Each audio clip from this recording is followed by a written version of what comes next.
There's a reason you know this book. Even if you've never heard of the TV show, you've for sure seen some of these images in here. They're the example illustrations for a lot of Wikipedia pages on body parts. They're gorgeous illustrations, right? But here's the deal. I'm always wary whenever something within education takes on like a legendary status. And this thing has been in existence since, over 150 years. So I had some questions. At the end of the day, Grey's Anatomy is still just a book. So what makes it so special? How did Grey's Anatomy become a thing? The story starts in Victorian-era London at St. George's Hospital. This is the institution where Henry Grey, the namesake behind the book, began his career and met the book's illustrator. That college featured one of the best dissection rooms at one of the best hospitals in London, and as you'll see later, Grey would need to do a lot of dissections. And somewhere around that time, Grey met a younger student at St. George named Henry Vandyke Carter. He was trained as an apothecary but was going to school to become a physician. And way before he started working with Grey, he got experience creating medical illustrations for the college and local museums. This is what made Carter so special. He was a doctor, so he could dissect a body or look through the microscope firsthand, but he was also an artist who could draw accurate pictures of that body part or whatever he saw on the slide. And in 1853, Grey happened to be in the market for some drawings. He had just finished a massive essay about the spleen and got contacted by a local father-son publishing company to print it as a for-sale book. So naturally, Grey went to Carter for the artwork.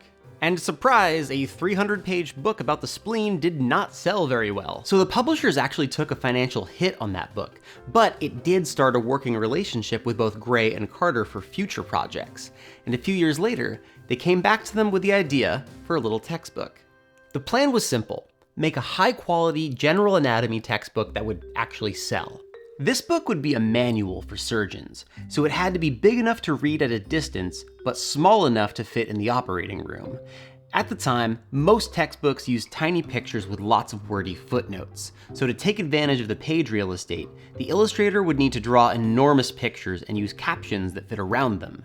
To get an even bigger picture, they could write the names of structures on the image to save space and eliminate extra captions. The publishers also knew the book had to be more affordable than its competition, so details like binding would have to be kept to a minimal.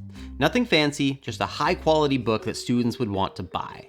Grey was a good anatomy teacher, so he was the natural choice as the writer, and since they'd worked together before, Carter was exactly the illustrator for the job. The plan was to do about 300 illustrations, which meant they were going to need some models to draw. And while they already had a few specimens at the university, it was pretty clear from the beginning they were going to need to do some fresh dissections, which is kind of a big deal. To put things in perspective, only 90 years earlier, a man named William Hunter wanted to write a book about the human uterus.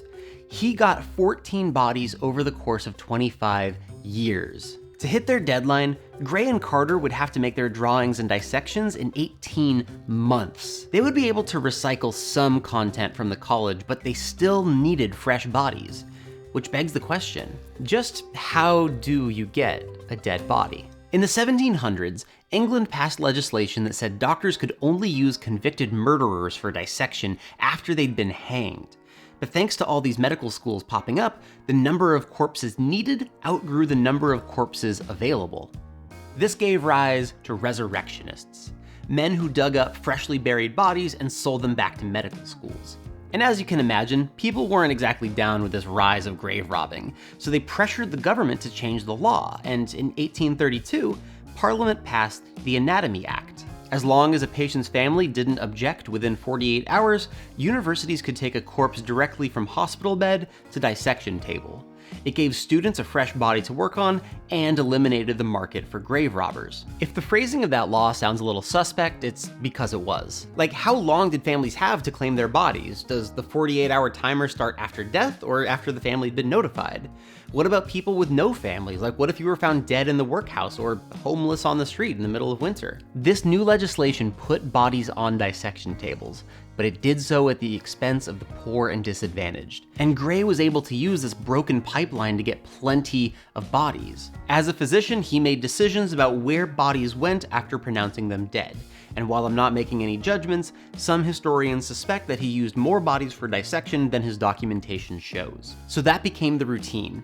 From February of 1856 to July of 1857, a body would come into the dissection room, these two guys would do their cuts, they'd look under the microscope, Gray would write some words, and Carter would do some drawings. Working together, they were able to check each other's work and put words to pictures and vice versa. And Carter didn't just draw with pen on paper, he drew in a way that translated to woodcuts, the printing technology of choice for books at that time.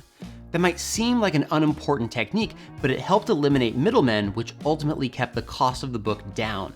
After the manuscript was done, now the publishers had to sell it. They knew it would do better than the Spleen book, but once it actually hit the shelves, it blew away their expectations. To understand why, put yourself in the shoes of a medical student back then. You'd probably buy one high-quality textbook at the beginning of med school that would last you for years. So if you're in a bookstore and you see Gray's with its massive illustrations next to the wordy pages of its competition like Quain's Anatomy, it was no question. Gray's Anatomy was such a hit because it was the best book available at the time. Now, unfortunately, Gray had one thing he wanted to edit after the manuscript was submitted: the title page. Just change Carter's title and make that text just a little bit smaller. Oh, and only Gray's name on the spine. Now, don't feel too bad. Gray got smallpox and died like 2 years later while working on the second edition of the book. And the financial success of the book never stopped. The publishers sold out of the first edition and got to work on a second, then another and another. And the sales kept going, where today is on its 41st edition under Elsevier. So why was Gray's Anatomy so successful? It's because it was a high quality book. Why is it still successful? Well, it never stopped making money. Now, that surface level answer seems tempting to keep. Gray's Anatomy was a success because two talented men put out a high quality product. But that's not the conclusion I want to draw. This book wouldn't have been possible to write and illustrate if it weren't for bodies to dissect. And thanks to the Anatomy Act and the socioeconomic situation at the time, those bodies tended to belong to the poorest and most vulnerable of society. It didn't matter that the family wanted a proper burial if we needed an intestine dissection for next week. As Ruth Richardson puts it in her book, "There is a silence at the centre of Gray's, as indeed there is in all anatomy books, which relates to the unutterable. It is the gap between the ostensible subject of the book and of the discipline, and the derivation of the bodies from whom its knowledge is constituted, its illustrations made. In Gray's, the legally sanctioned bodies of people utterly alone in the metropolis were the raw material for dissections that serves as the basis for illustrations. As mass-produced images, they have entered the brains of generations of the living, and nowhere but in Carter's images do they receive memorial." So yes, talented people put high quality work into Gray's Anatomy, but that work was only possible because disadvantaged people gave their lives to make that happen. Cool, so now that everyone's thoroughly depressed, what do we do with this information? If you're like me, you love anatomy, you love the human body, but it's easy to fall into this very reductionist mindset. Bodies are either healthy or bodies have disease. But every body that you come across, whether it is a living patient, a cadaver, or a name in a case study, is attached to a human life and has a story. Have fun, be good. Thanks for watching. Thank you for watching this video to the very end. I'm really excited that more and more people are down to hear these stories, and I really want to keep that going, so I have a favor to ask. If you get any enjoyment out of these videos, or if I've helped you learn something, would you mind sharing your favorite video with just one friend? I mean, clearly you have exquisite taste. You watch this channel, and I feel like we just need to, share the wealth a little bit.